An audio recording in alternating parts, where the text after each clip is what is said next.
안녕하세요. 책사람입니다. 오늘은 20살까지만 살고 싶어요. 마지막 편을 읽어드리겠습니다. 짧지 않은 시간 동안 초이와 함께 해주셔서 감사드립니다.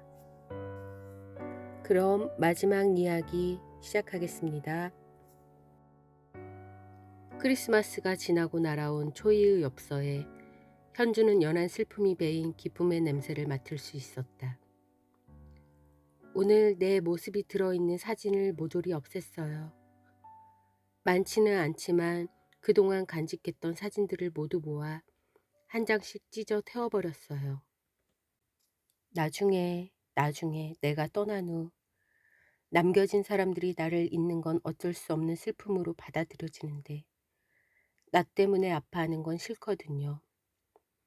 그래서 되도록 그 흔적은 없애고 싶었어요. 아저씨도 내 엽서가 안 오면 금방 나를 잊으시겠죠? 한 달, 아니 1년쯤은 생각하고 계실지 모르지만. 참, 제가 아저씨께 새로 생긴 친구 얘기를 했나요? 이렇게 꾹꾹 숨어 있는데 그 아인 제 주소를 알아 편지를 보내더니 얼마 전 제 생일엔 선물을 보내왔어요. 17송이의 빨간 장미와 털모자와 세트로 된 목도리까지. 그 친구를 만났어요. 처음엔 모르는 누군가를 만난다는 것에 익숙치 않아 두려움마저 들었는데 이젠 그 친구가 아주 좋아졌어요. 그 친구랑 같이 듣고 싶어요. 아저씨, 샘내지 말고 틀어주세요. 샘내지 말라고? 현주는 혼자 소리를 내며 웃었다. 엽서를 읽고 나니 조금은 야릇한 감정이 생겨났기 때문이다. 초이의 엽서를 읽으면서 예전엔 현준에게 기대고 있는 부분이 많다고 느꼈었는데 이젠 초이가 홀로 서고 있는 것처럼 느껴졌다. 어느새 친구가 된 초이와 철수, 현주는 그들의 풋풋한 우정이 셈이 나지 않을 수가 없었다. 그러나 사진을 모두 태워버렸다는 고백은 현준을 슬프게 했다. 그 이야기도 철수에게 했을까? 아마 아직은 하지 못했겠지. 현주는 초이의 신청곡을 찾기 위해 직접 레코드실로 올라갔다. 방송 신청곡을 모두 틀어줄 수는 없었다. PD가 골라온 음악을 틀면서 그 곡을 신청하지 않은 다른 엽서까지 묶어서 소화하는 경우도 많았기 때문이다. 그러니까 정작 엽서를 보낸 이들도 난 저 노래 듣고 싶다고 하지 않았는데 라고 하는 경우가 있을 수 있다. 그러나 이상하게도 초이의 것은 꼭 그녀가 신청한 곡을 틀어주고 싶은 게 현준의 욕심이었다. 8층 복도에서 현준은 지은과 마주쳤다. 도서실과 레코드실을 사이에 두고 화장실이 있었다. 지은은 화장실에서 나오는 중이었다. 현준과 마주치자 몹시 쑥스러워했다. 어디 가세요? 레코드실이요? 어디 갔다 와요? 현준의 짓궂은 질문에 지은은 평소 그녀답지 않게 얼굴을 붉혔다. 원고 다 썼어요? 예, 지금 다 쓰고 나오는 중이에요. 가방은 도서실에 맡겨놨을 테죠? 레코드실에서 판 하나만 빼오면 돼요. 엘리베이터 앞에서 만날래요? 차나 한 잔 마시게. 좋아요. 지은은 도서실로 향했고 현준도 레코드실 문을 밀고 들어갔다. 처음 딱딱하게 굴던 그 여직원도 이제 현준에게 농담을 건넬 만큼 친숙하게 굴었다. 현준이 찾는 음악을 말하면 컴퓨터 단말기를 두드려 몇째 줄 몇째 칸에 있다며 자상히 일러주기도 했다. 현준이 기웃기웃 찾을 때보다 한결 수월하게 일을 끝낼 수 있도록. 현준이 여직원의 도움으로 금방 일을 마치고 나왔다고 생각했지만 지은은 이미 엘리베이터 앞에서 기다리고 있었다. 두 사람은 밖으로 나가자는데 합의를 했다. 방송국 근처에 있는 카페 모래틈으로 들어갔다. 방송 시간까진 2시간 정도의 여유가 있었으므로 현준도 여유만만했다. 지은은 감기 기운이 있다며 생강차를 시켰고 현준은 역시 커피라며 커피를 시켰다. 현준은 카페에 들어오면 우선 차를 주문해 놓아야 마음이 편했다. 들어오자마자 들이미는 메뉴판은 마치 숙제 같아 당장 해치워버리자는 강박관념이 생길 정도였다. 언젠가 어느 잡지에서 봤는데 유럽의 어느 레스토랑에선 하루 종일 앉아 커피 한 잔만 마셔도 아무 소리를 안 한대요. 의자에 앉아 한참을 기다려도 주문을 받으러 오지 않고요. 오히려 손님들이 주문을 빨리 받으러 오라고 재촉할 지경이래요. 그러면 주인은 이렇게 말한대요. 카페에 와서는 여유껏 즐겨라. 왜 쫓기듯 커피를 마시고 서둘러 떠나려 하느냐. 천천히 서두르지 말라고. 그래서 손님들은 신문의 일당 기사까지 샅샅이 뒤져 읽으며 맘껏 여유를 부릴 수 있다는 거죠. 여기서 그랬다간 의자째 드러내놓으며 덤비지는 않을까 겁나요. 현주는 지은의 얘기를 들으며 커피에 설탕을 녹이고 있었다. 사실 저도 성질이 급해요. 눈치채셨겠지만. 그래서 요즘은 명상가들이 쓴 책을 많이 읽죠. 그들이 이미 터득한 비우기, 내던지기, 어리석기, 무심하기 그런 것들을 몸에 익혀보려고 애쓰는데 쉽질 않네요. 원래 발 동동 구르며 살라는 팔잔치. 현주는 설탕이 다 녹자 커피를 한 모금 마셨다. 묵묵히. 그런데 최현준 씨는 신기하게도 명상가들이 말하는 비우기의 깨달음을 터득한 분 같아요. 무심하고 묵묵하고. 그제서 현주는 느리게 대답했다. 그들이 말한 비우기는 이미 채워졌던 걸 내버리라는 얘기 같은데 난 원래 아무 생각이 없어요. 무심한 게 아니라 무딘 거고요. 좋아하는 일에 몰두할 때 빼놓고는 특별히 관심이 없어요. 원래 빈 사람이라 그럴 거예요. 지은은 현준의 말을 들으며 유쾌하게 웃었다. 그들은 반쯤 칸막이가 되어 있어 지나다니는 사람들이 신경 쓰이지 않는 카페의 분위기 때문이었는지 오랫동안 대화에 빠져들었다. 지은은 명상가의 글을 읽고 나서 인도에 가고 싶다고 했다. 소나 차나 사람이나 함께 거리를 걷는다는 인도로 가고 싶다고 했다. 현주는 아프리카를 가고 싶었다. 우리가 생각하는 것처럼 정글의 식인종만 우글거리는 게 아닌 아름답고 광활한 아프리카로 가고 싶었다. 아웃 오브 아프리카란 영화를 보며 남자 주인공인 로버트 레드포드처럼 자유롭게 살고 싶었노라고 말했다. 지은은 황동규의 시집을 즐겨 펴든다고 했고 현주는 선배 중 조동진을 존경한다고 했다. 두 사람은 마치 줄긋기 놀이를 하는 것처럼 서로의 취향과 취미를 얘기하면서 공통점을 발견하는가 하면 전혀 상반되는 점도 있었다. 새롭게 알게 된 사실이 있었고 서로 잘못 알고 있던 걸 바로잡게 되는 일도 있었다. 그렇게 시간이 지나 8시 50분이 되었다. 카페에 있으면 안에 어둑한 조명 때문에 밤이 얼마나 어두워졌는지 알 길이 없었다. 현준이 먼저 일어나 정신없이 스튜디오로 뛰었다. 급하게 뛰면서 현주는 지은이 참으로 괜찮은 여자라는 걸 알게 된 것이 기뻤다. 살면서 때때로 좋은 사람을 만나게 되는 것처럼 뿌듯한 일은 없으니까. 초이의 집 안방. 초이를 뺀 나머지 식구들이 둘러앉아 가족회의를 하고 있었고 초이는 낮잠을 자고 있었다. 엄마는 벌써 훌쩍훌쩍 눈물을 흘리는데 아빠는 아무 말 없이 고개를 숙이고 생각에 잠겼다. 아빠, 제가 미국서 서둘러 나온 것은 바로 이 문제 때문이었어요. 거기서 알아볼 만한 것은 다 알아봤습니다. 모두 골수 이식을 해야만 완치가 가능하다는 거예요. 골수 이식을 안 할 경우에는 상태가 좋아졌다고 마음을 놓을 수 없대요. 다시 재발하는 경우가 10중 8구래요.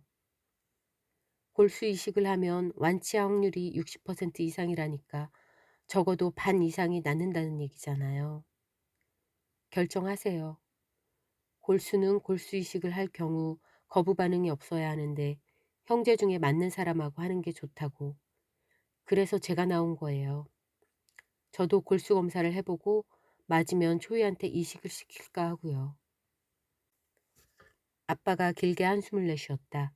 그리고 무겁게 입을 뗐다. 정이 말이 맞다. 우리도 초이 때문에 백혈병에 관한 한 반의사가 되어 이미 알고 있다. 하지만 골수 이식은 노 아니면 예스야. 성공하면 살고 못하면 다음 치료 방법이 없어서 금방 죽는다는데 그래도 약물 치료를 하면 가능성은 희박해도 객관식 문제처럼 이것 아니면 저것으로 방법을 바꿔가면서 선택할 수 있잖니? 하긴 그렇게 시간만 끌면서 초이가 서서히 죽어가는 걸 지켜보는 꼴이 될까 봐 나도 겁이 날 때가 있다. 그렇다고 한두 푼 드는 수술도 아니고 은이나 정이 너희들 골수가 초이랑 맞을지도 의문이고. 아빠는 다시 깊은 시름에 빠지며 말을 잇지 못했다. 그제서 눈물을 거두며 엄마가 나섰다. 실은 아빠랑 엄마랑 얼마 전 이 집을 팔려고 복덕방에 내놓았어.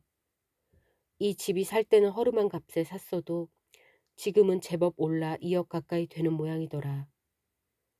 2억이래야 아파트로 치면 30평짜리 값도 채 안 되겠지만 우리에겐 소중한 재산이지. 아빠의 피와 땀으로 이룬 거니까. 초이 엄마는 다시 목이 메이는지 침을 꿀꺽 삼켰다. 이것 팔아서 새로 지은 연립에 전세로 들어가고 남은 돈으로 그동안 빚진 것 갚고 나서 골수 이식 수술을 시켜볼까 궁리 중이다. 수술비로 최소한 1억이 든다는데. 문제는 서둘러 수술시키는 게 초이를 서둘러 보내게 되는 결과가 오면 어쩌나 하는 걱정 때문이야. 이럭저럭 병원에 입원하고 퇴원하면서 항암제 치료받으면 목숨을 연장할 수 있을 것 같고. 에휴, 불쌍한 것. 어쩌다 그런 병에 걸렸을까. 불쌍한 게 죽으면 나도 제 명대로 못 살아. 엄마는 이야기를 맺지 못하고 감정이 복받쳐 두 손으로 얼굴을 감싸며 흐느꼈다. 이때까지 듣고만 있던 은희가 엄마의 눈물 때문인지 따라 흐느꼈다. 울지마 엄마. 나도 착잡해. 아빠 미안해요. 기껏 대학까지 공부시켰더니 돈 하나 안 벌고 시집가게 돼서 아빠 짐도 못 덜어드리고. 이 집을 팔고 전세를 가시면 난감하잖아요. 어떻게 마련하신 건데. 두 분이서 엄마 아빠 쓸 거 못 쓰고 어렵게 장만한 집인데 은행에 저당 잡히고 대출 받으면 얼마나 될까요? 정의가 묻자 아빠는 고개를 가로저었다. 대출은 어려워. 이 집 담보해봤자 얼마나 빌려주겠어. 백도 있어야 되고 은행 문턱이 높아져서 서민들은 어림도 없어. 만일 골수 이식 수술을 하는 걸로 결정되면 서둘러 집을 팔아야지. 집을 내놓기만 했지 당장 팔겠다고 한 건 아니거든. 정희 말대로 초이가 더 지치기 전에 골수 이식 수술을 받도록 해보자. 은희 내 생각은 어떠니? 은희는 목이 잠겨 기침을 한 후 입을 뗐다. 제 생각은 전 우리 식구들이 초이를 위한다고 하면서 혹시 스스로를 위로하기 위해서 자꾸 초이를 몰아가는 건 아닌가 생각해 봤어요. 그게 무슨 소리야? 초이를 위하지 않고 우리가 어쨌단 말이야. 엄마가 깜짝 놀라 소리를 쳤다. 조용히 해. 초이 깨겠어. 아빠의 핀잔과 함께 은희는 말을 이었다. 다른 뜻은 아니에요. 단지 우린 할 만큼 했다는 말을 하기 위해 집을 팔고 수술도 시켜보고 하는 것은 아닌지 한번 생각해 보자는 거예요. 초이가 집도 없이 셋집으로 전전하며 사는 엄마 아빠의 늙은 모습을 원하지는 않을 거란 말이죠. 물론 아빠 월급으로 초이 병원비 내는 일은 힘들다는 거 알아요. 저 그래서 고백할 게 있어요. 은희가 고백이라는 말을 한 후 모두들 침묵하고 있었지만 당황하는 빛이 역력했다. 실은 저 지난 가을 학기부터 휴학 중이었어요. 뭐? 너 휴학이라니? 엄마가 또다시 성급하게 소리를 쳤다.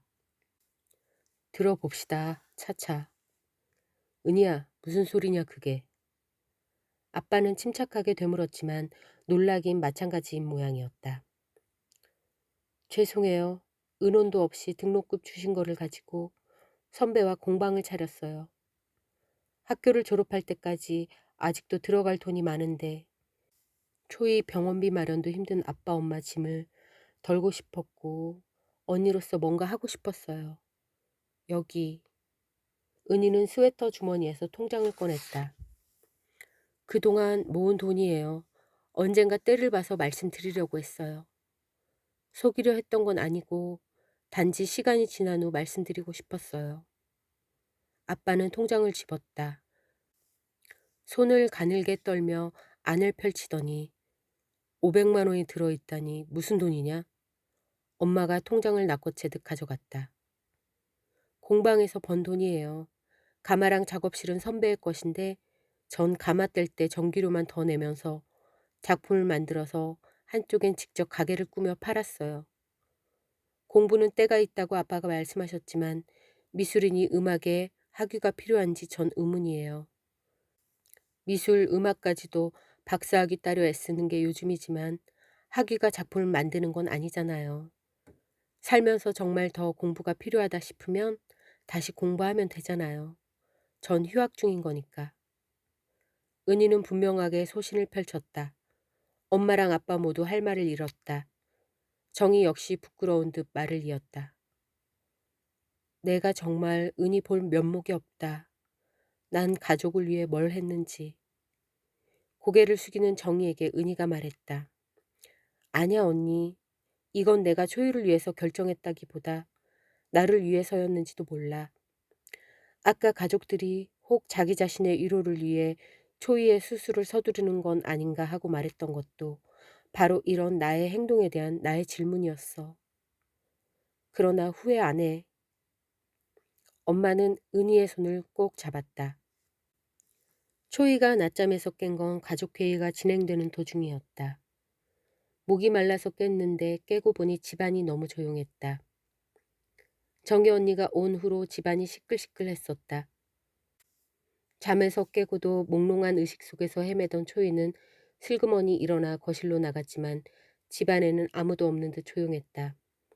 그러나 안방에서 두렁거리는 소리가 있음을 곧 느낄 수 있었고 초이를 뺀 나머지 가족들이 회의 중이라는 것을 알게 되었다. 초이는 전에 우연히 엿듣게 된 아빠 엄마의 대화가 생각났다. 집을 내놓기로 했다고 하던 그 말이. 조심스럽게 안방문에 귀를 기울였을 때가 마침 은희 언니가 학교를 휴학하고 공방을 차렸다는 말을 할 때였다. 초이는 더 이상 듣지 않기로 했다. 왜냐하면 은희 언니는 결국 초이 때문에 휴학을 했을 것이 분명했다. 초이는 조심스럽게 다시 방으로 들어갔다. 아무도 눈치채지 못하도록. 지금 초이가 할 수 있는 일은 그것밖에 없었다. 초이는 다시 침대에 누워 눈을 감았다. 이대로 그냥 잠이 들고 싶었다. 눈을 감고 있어도 잠은 오지 않았고 초이는 식구들이 불쌍해 견딜 수가 없었다. 자꾸 눈물이 났다. 모두 사랑해요. 그리고 미안해요. 철수가 초이의 전화를 받고 나간 건 29일 오후 1시였다. 철수네 아파트 입구 공중전화 박스 앞이라며 초이는 당장 나와달라고 했다. 오리털 파카만 걸쳐 있고 철수는 집에서 입었던 차림 그대로 초이가 있는 곳으로 달려나왔다. 초이는 철수가 생일 선물로 준 인디안 핑크색 털모자와 목도리를 두르고 있었다. 창백한 얼굴은 핑크빛 모자와 목도리 덕분에 발그레 상기되어 보였다. 철수는 초이를 정말 예쁜 아이라고 생각했다. 네가 사준 거야. 어때? 어울리니? 초이가 멋쩍어 했다. 고마워. 무슨 소리야. 자기가 사줬으면서. 이렇게 예쁜 모습으로 나를 불러줬잖아. 철수는 실없이 웃기만 했다. 두 사람은 일단 좌석버스를 타고 이대 앞에 가기로 했다. 철수 아파트 앞에서 타고 연대를 지나 이대 앞까지 가는 노선버스가 있었기 때문이다. 버스엔 사람들이 별로 없었다. 초이는 맨 뒷좌석으로 가서 앉자고 했다. 차는 두 사람이 뒷좌석까지 갈 사이도 없이 떠났다. 초이가 중심을 못 잡고 흔들거리며 걷지를 못했다. 철수는 초이의 어깨를 감싸 안고 조심스럽게 자리에 앉혔다. 초이의 어깨는 앙상하게 뼈만 남아 있었다. 얼굴은 붓기 때문인지 비교적 통통해 보였는데 몸은 야일 대로 야유해 있었다. 철수는 비로소 초이가 환자임을 확인하는 듯했다. 창 쪽에 초이를 앉히고 철수가 그 옆의 통로 쪽에 앉았다. 참, 너 버스 타도 돼? 왜? 괜찮아. 추운데 감기 들면 어쩌니? 걱정할 거 없어. 내가 감기에 들면 네가 감기에 들었을 때보다 좀 번거로울 뿐이야. 넌 감기에 들면 웬만해서 약국약으로 때울 수 있지만 난 꼭 내가 다니는 병원 담당 의사가 지어주는 약을 먹어야 한다는 거. 그 차이니까. 그럼 됐어. 난 걱정을 많이 했거든. 약도 먹어야 될 테고. 초이는 창밖을 보며 쓸쓸히 웃었다. 차는 인공폭포를 막 지나 성산대교 쪽으로 향했다. 아참, 나 바다가 보고 싶었어. 요즘 라디오 들으니까 겨울바다 가는 사람들이 많더라. 겨울바다는 어떨까? 하늘을 닮아 저녁엔 노을빛으로 물들고 밤엔 군청색으로 시퍼럴까? 난 겨울바다를 못 봤거든. 아마 새벽엔 뽀얀 하늘색일 거야. 작은 목소리로 독백처럼 읊조리며 초이는 말했다. 우리 지금 겨울바다 보러 갈래? 지금? 그래, 지금 가는 거야. 난 아무 준비도 안 했는걸. 왜, 약 같은 거 있어야 하니? 아니야. 약은 병원에 입원했을 때만 먹고 집에 있을 때는 소화 안 될 때 먹는 약만 먹어. 항암 치료를 받다 보면 소화력이 떨어지기 때문이야. 그렇구나. 난 다른 데 아픈 사람들처럼 약을 한 움큼씩 먹어야 하는 줄 알았지. 그럼 가자. 내가 바다 보여줄게. 정말? 초이는 두려움과 기대가 반반씩 섞인 표정으로 물었다. 외출 후 돌아온 김 여사는 초이를 찾느라 야단이 났다. 김 여사가 오랜만에 미용실에 가서 머리도 할 겸 친구들과 만나 점심을 먹고 돌아와 보니 은희는 공방에 나갔고 정희는 초이와 낮잠을 잤었노라고 했다. 정희가 안방에서 낮잠을 자고 일어나 보니 초이 방에서 자던 초이가 없어졌다고 했다. 초이와 정희가 낮잠을 자기 시작한 시간은 12시가 좀 넘어서였고 정희는 오후 2시쯤 눈을 떴다고 했다. 12시부터 2시까지 2시간 사이에 초이가 집을 나간 모양이었다. 어저녁부터 말수가 줄고 저녁밥을 영 신통치 않게 먹어 김 여사는 걱정을 냈었다. 낮에 딸들과 의논한 골수이식 수술을 받으려면 계속 몸이 양호한 편이 좋을 텐데 초이는 항암제 주사를 맞고 난 후처럼 우울증 증세를 보였다. 항암제 중 덜어는 신경에 영향을 주는 성분이 있어 우울증 증세를 보이는 것도 있지만 집에선 특별한 약물 복용을 하지 않기 때문에 버티다 힘들어서 저러나 보다 눈여겨 보기만 했었다. 그리고 아침에 초이가 다시 명랑해진 듯했다. 김 여사는 마음 놓고 미용실에 다녀왔건만 초이는 외출복으로 갈아입고 나간 모양이었다. 두툼한 방코트와 털모자 등이 보이지 않았다. 모자를 쓸 때라 가발을 쓰지 않았는지 가발은 그대로 있었다. 멀리 가진 않았겠지. 김 여사는 잠시 공원이라도 나갔겠거니 생각했으나 추운 날씨 때문에 걱정이 되었다. 신촌역에서 출발하는 버스가 곧 경인고속도로에 들어섰을 때 초이는 잠시 집에서 걱정할 식구들 생각을 했다. 하지만 철수에게 말해 철수까지 걱정시키고 싶지도 않았고 어차피 직행버스를 탔으므로 인천까지 갈 수밖에 없다면 마음 편히 다녀오기로 했다. 무슨 생각하니? 철수가 가만히 초이의 옆얼굴을 보며 물었다. 음, 기차를 타고 겨울바다에 가는 거였으면 좋았겠다 하는 생각을 했어. 초이는 엉뚱한 말로 얼버무렸다. 기차 타고 싶니? 그럼 우리 봄바다를 구경 갈 땐 기차를 타고 가자. 지금은 너무 춥잖아. 봄바다? 봄바다도 멋있겠다. 나른한 봄볕이 바다에 아른아른하겠지? 직행버스 안은 히터 장치가 잘 되어 있어 버스 안 공기가 탁할 정도로 더웠다. 창문은 열 수 없도록 통유리로 되어 있었다. 덥지? 철수가 오리털 파카를 벗으며 초이에게 물었다. 조금. 너도 모자랑 목도리를 풀어. 괜찮아. 난 이러고 있는 게 좋아. 철수는 순간 기분이 너무 좋았다. 철수가 사준 모자를 계속 쓰고 있는 게 좋다고 말하는 것이라 생각하니 일부러 꼬치꼬치 캐묻고 싶어졌다. 너도 땀나잖아. 모자만 벗어. 정말 초이의 콧등에 송송 땀이 맺혀 있었다. 초이는 얼굴이 빨개졌다. 괜찮아. 토라진 듯 보이는 초이의 얼굴이 더욱 귀여워 철수의 장난기가 발동했다. 내가 벗겨줄게. 모자 벗은 모습도 이뻐.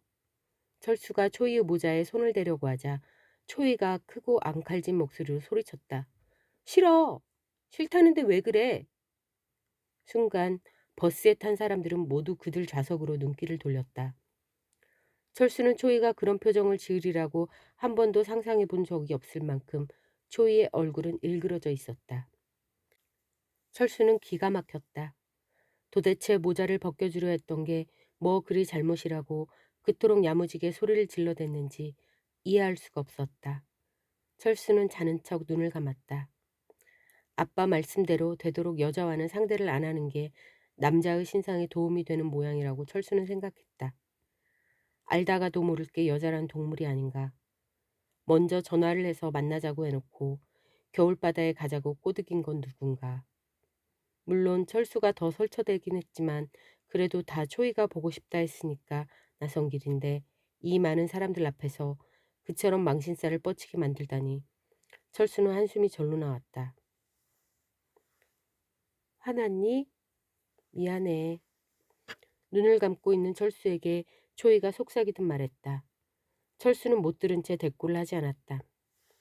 미안해 철수야. 그러나 그 말에 꿈쩍할 만큼 약한 우철수라는 걸 보여주고 싶지 않아 끝내 눈을 뜨지 않았다. 초이도 지쳤는지 더 이상 미안하다는 말도 하지 않았다. 두 사람은 마치 처음 보는 사람끼리 우연히 같은 좌석에 앉게 된 것처럼 서먹하게 인천에 닿았다. 버스 안에서 내리자 사람들은 제각기 갈 곳을 향해 재빠르게 흩어졌다. 어느 곳으로 가야 월미도인지 어느 쪽에 바다가 있는지 알지 못하는 철수와 초이만 버스가 내려준 그 자리에 서성이고 있었다. 아깐 정말 미안했어. 초이가 철수에게 다가왔다. 철수는 초이의 창백한 얼굴에 비로소 눈길을 주었다. 초이의 가녀린 어깨와 창백한 얼굴을 보고 철수는 더 이상 버티지 못하고 입을 열었다. 좀 놀랐었어. 하지만 지금 괜찮아. 너한테 야단 맞는 거 본 사람은 모두 다른 곳으로 갔으니까. 우리도 가자. 철수는 씩씩하게 앞장섰다. 몇 사람에게 묻다가 그냥 택시를 타기로 작정하고 부지런히 뛰어다니며 택시를 잡아 초이를 조심스럽게 택시에 태웠다. 알 수 없는 길을 한참 좌로 우로 돌더니 택시기사가 내리라고 한 곳은 바로 코앞에 바다가 보이는 월미도였다.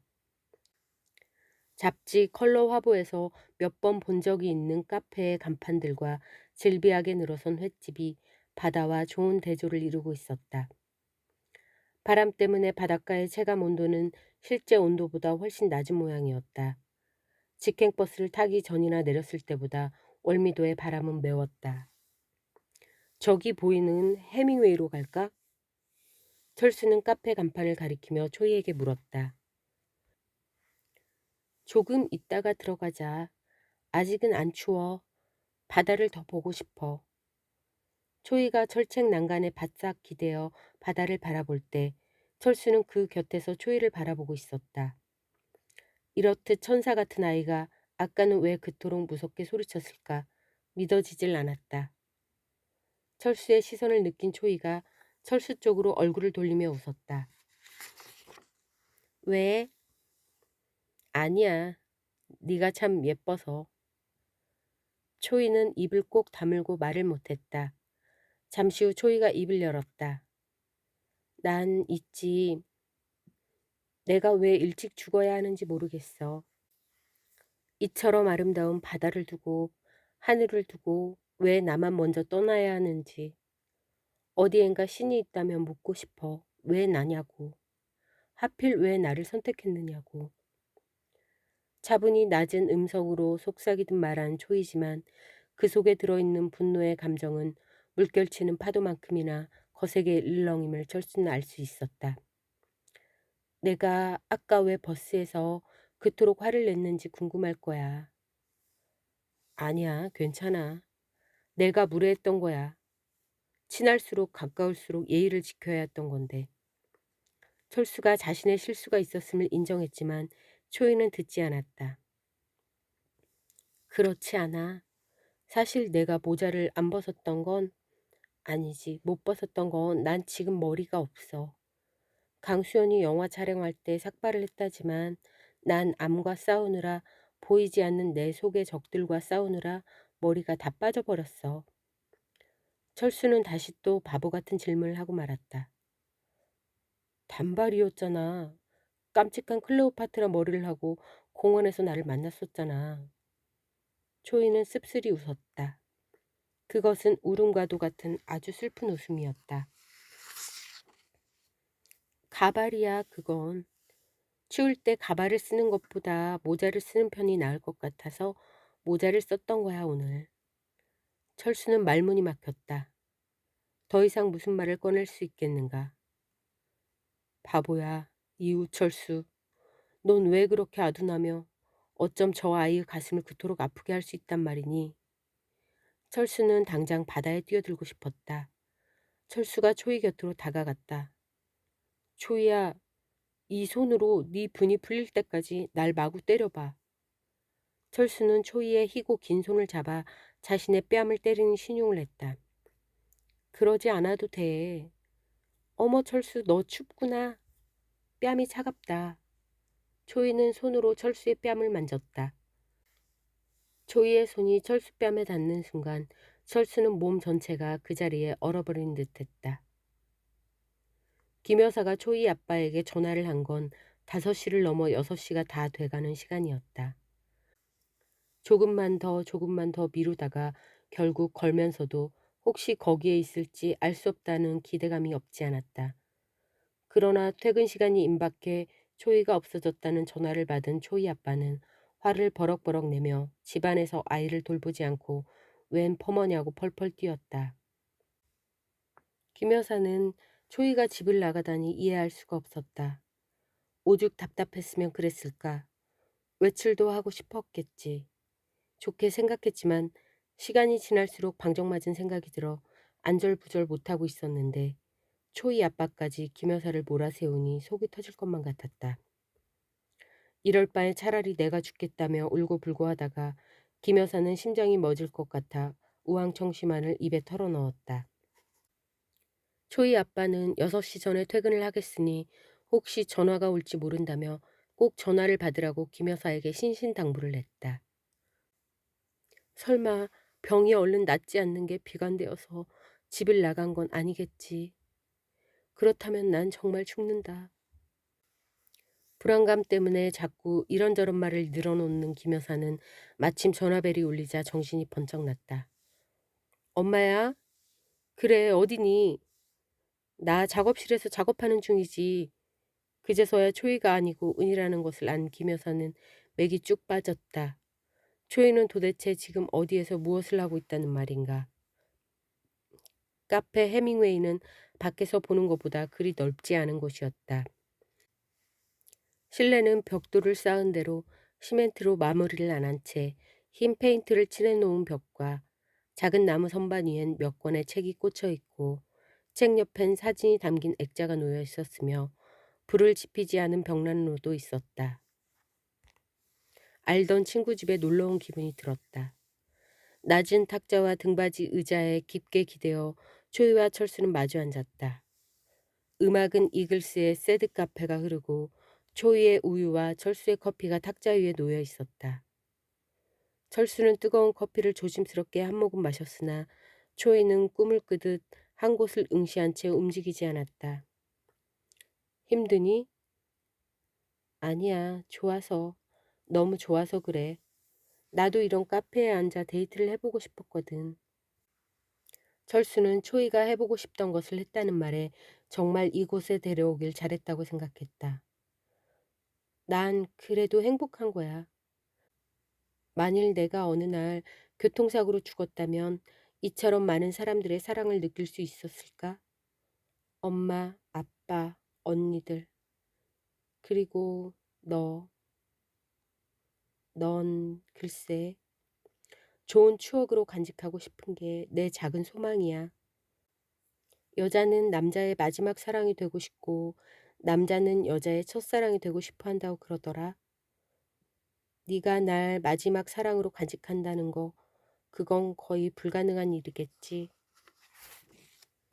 철수는 할 말을 잃었다.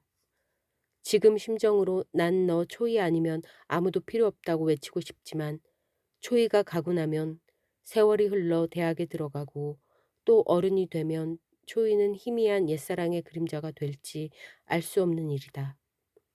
그러나 철수는 그런 생각까지 해야 하는 자기 자신이 싫었다. 초이야, 우리의 이 만남이 작은, 아주 작은 사랑이라고 한다면 나도 널. 철수의 말이 이어지기 전에 초이가 가로막았다. 저기 들어봐, 저 소리. 아마 테너 색스폰 정도 되지 않을까? 저렇게 높이 올라가는 걸 보면. 따따따 따라라라라라라. 저기 저 부분을 들을 때 난 카타르시스를 느껴. 그래서 이 연주가 좋다고 꿈처럼 음악처럼의 최연준 아저씨도 동감하더라. 철수는 최연준을 아저씨라고 부른 초이가 미워졌다. 친하니 둘이? 아니야. 가끔 엽서를 보내. 엽서를 정성스럽게 대해줘서 난 그 아저씨가 좋아. 엽서로만 친구야. 최연준 그 자식. 난 그 자식 무게 잡아서 싫더라. 그 프로는 듣고 싶지도 않아. 철수는 얼굴이 시뻘개지면서 화를 냈다. 초이는 그냥 킥킥 웃고 말았다. 돌아오는 길은 무척 춥고 힘들었다. 월미도에 온 많은 연인들은 팔짱을 끼고 걷다가 각각 가져온 차를 타고 함께 떠났지만 아직 어려서 돈도 없는 철수는 초이를 위해 해줄 수 있는 게 없었다. 고작 장난감 공기총을 쏴서 곱슬머리인 토인 인형 하나를 선물하는 능력밖에 없었다. 돌아오는 길은 택시비가 없어 버스를 몇 번씩 갈아타야 했으므로 초이가 집에 도착했을 땐 너무나 지쳐 있었다. 철수는 초이가 대문 안으로 들어가는 걸 확인하고서 골목을 뛰어갔다. 초이의 병이 제발 낫게 해주세요. 저의 마지막 사랑으로 남게 해주세요. 철수는 마음속으로 목이 터져라 외치며 집으로 뛰었다. 지금 철수의 주머니에는 토큰 하나도 남아있질 않았으므로. 12월 31일 한 해를 잊게 해달라며 곳곳에서 어른들의 망년회가 흥청망청 열렸지만 꿈처럼 음악처럼 가족들은 방송 라디오 극장에 모여 작은 콘서트를 열고 있었다. 부스 안에서는 엔지니어와 정 PD가 무대 위에 선 현준에게 사인을 보냈다. 실내 악단으로 꾸며진 소규모 악단의 팡파레 소리와 함께 현준의 다소 들뜬 목소리로 콘서트는 시작되었다. 예상보다 방청객이 많이 와 의자는 물론 통로와 뒤편까지 바닥에 신문지를 깔고 앉은 사람의 숫자가 평소 라디오 극장 방청객 수의 2배를 웃돌았다. 현주는 어디선가 혹시 보고 있을지도 모르는 초이를 찾기 위해 둘러보았으나 모두 초이 같게도 보이고 아무도 초이가 아닌 것처럼 생각되기도 했다. 앞에 두 가수는 각각 3곡씩 노래를 하고 둘이 화음을 넣어 듀엣으로 한 곡을 불렀다. 그리고 마지막 현준의 무대가 마련되었다. 현준은 노래가 시작되기 전 방청객들을 향해 먼저 양해를 구한 뒤 마이크를 잡았다. 오늘 여기 와주신 많은 분들께 정말 감사를 드립니다. 저희 프로그램에 대한 성원이라 생각하고 새해엔 더욱 좋은 프로그램을 만들 것을 약속드립니다. 아시겠지만 저희 꿈처럼 음악처럼 가족 중에 민초이 양이 있습니다. 현준이 초이의 이름을 꺼내자 방청객에서 비명을 지른 여학생들이 있었다. 초이, 왔어요 여기에? 등등의 외침이 있었다. 여기에 왔을지도 모르고 어쩌면 올 수 없었을지도 모르죠. 다시 실망의 소리가 들렸다. 백혈병을 앓고 있다는 초이는 분명 우리 모두의 친구입니다. 초이의 엽서를 읽으며 전 많은 눈물을 흘리기도 했습니다. 방송을 듣고 계셨던 여러분도 가슴이 아팠을 것입니다. 초이는 우리 가슴에 따뜻함을 일깨워 주었습니다. 잠든 사랑을 흔들어 깨워 주었습니다. 제가 알기로는 라듐을 발견한 큐리 부인도 결국 백혈병으로 죽었다고 하더군요. 방사선에 없어서는 안 될 원소를 개발하고 그 대가를 죽음으로 치른 셈이죠. 현주는 침을 꿀꺽 삼켰다. 극장 안이 조용해 그가 침을 삼키는 소리도 크게 들리는 듯했다. 이야기가 길어졌습니다만 우리 꿈처럼 음악처럼 가족들이 초이를 위해 작은 성의를 모을 수 있다면 정말 뜻있게 보내는 올해의 마지막 날이 될 것 같습니다. 고맙습니다, 여러분. 장내엔 박수 소리가 요란했고 감수성이 예민한 초이 또래의 소녀들이 훌쩍이기도 했다. 현주는 노래를 불렀다. 현준이 노래를 부르는 동안 현준이 쓰고 있다 벗어놓은 야구 모자엔 학생들이 줄지어서 성금을 하고 있었다. 모자는 금방 넘쳤다. 한 곡의 노래가 끝나고 다시 인사를 하던 현주는 정 PD가 귀갯말로 뭔가 속삭이자 고개를 끄덕끄덕거렸다. 여러분, 아까 여러분과 함께했던 두 분의 가수가 오늘 출연료 전액을 민초이 양 성금에 보태겠다고 합니다. 현준의 말이 끝나자 박수가 터졌고 현준의 야구 모자로 된 성금함은 라면 박스로 바뀌지 않으면 안 될 사태로 발전했다. 무대의 열기는 점점 뜨거워졌고 한 해를 보내는 밤은 점점 깊어만 갔다.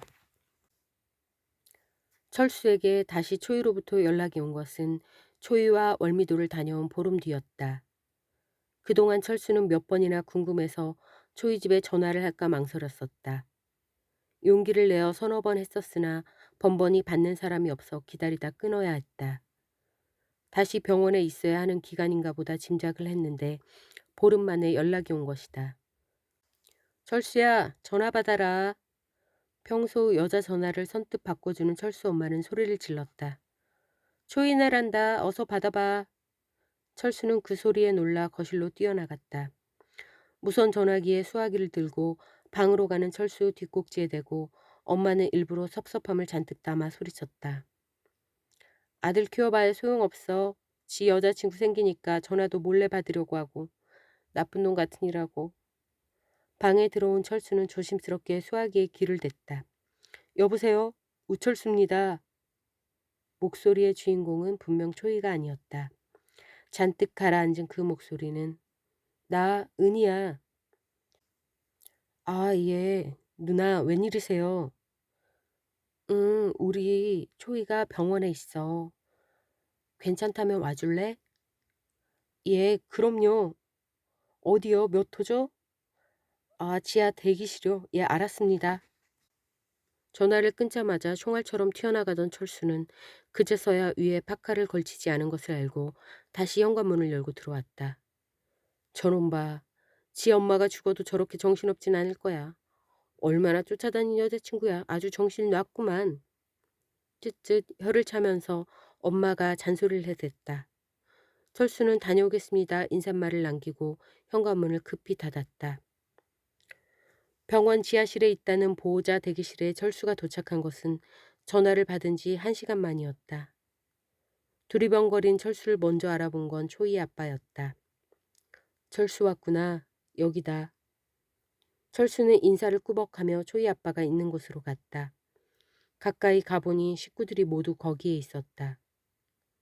초이 엄마는 정신없이 앉아 계시다가 철수를 보더니 어깨를 들먹이며 울고 있었다. 불쌍한 것. 우리 초이 어쩌니. 불쌍한 우리 아기 어째. 철수는 상황이 심각함을 짐작했다. 어떻게 됐나요? 초이가 지난 연말에 집을 나갔다가 늦게 들어왔는데 감기가 들어 열이 심하더니 잇몸에서 피가 엄청나게 쏟아졌어. 백혈구 수가 모자라 지혈이 안 되니까 계속 멈추질 않아. 앰뷸런스에 실려왔는데 간간히 의식이 돌아오곤 하더니 어젯밤부턴 혼수 상태에서 깨어나질 못해. 지금 어디 있습니까? 철수는 병실로 가려고 허둥댔다. 지금은 무균실에 있어. 중환자라 산소호흡기 쓰고 있는데. 휴. 깊은 한숨을 내쉬며 초이 아빠는 말을 잇지 못하고 손등으로는 눈을 비볐다. 눈물을 보이지 않으려 애쓰는 모습이 더 철수의 가슴을 아프게 했다. 초이는 희망이 없는 상태라고 했다. 초이 아빠의 말에 따르면 혼수 상태에서도 뭔가 말하려 입을 달싹거렸다. 정신이 돌아오면 목소리를 못 내니까 사인펜으로 종이에다 짧은 글을 써서 가족들에게 의사표시를 했다. 철수가 눈물이 그렁그렁한 눈으로 울부짖었다. 제 잘못이에요. 초이가 바다를 보고 싶다고 했어요. 그래서 전 말리지 않고 그 애 바다가 있는 곳으로 데려갔어요. 초이가 죽는다면 저 때문이에요. 은희가 곁으로 와 철수의 등을 다독이며 휴게실로 데려갔다. 누나, 나 어떡해요? 초이는 나 때문에 죽어가요. 아니야, 철수야. 이것 좀 봐. 은희가 내미는 종이 쪽지엔 삐뚤삐뚤한 초이의 글씨가 쓰여 있었다. 철수야, 고마웠어. 난 내가 하고픈 일을 할 수 있게 해준 널 사랑해. 정말이야. 내가 죽었다고 날 너무 쉽게 잊지는 마. 철수는 초이의 글을 가슴에 품고 흐느꼈다. 주변에 있던 사람들이 철수를 쳐다보았다.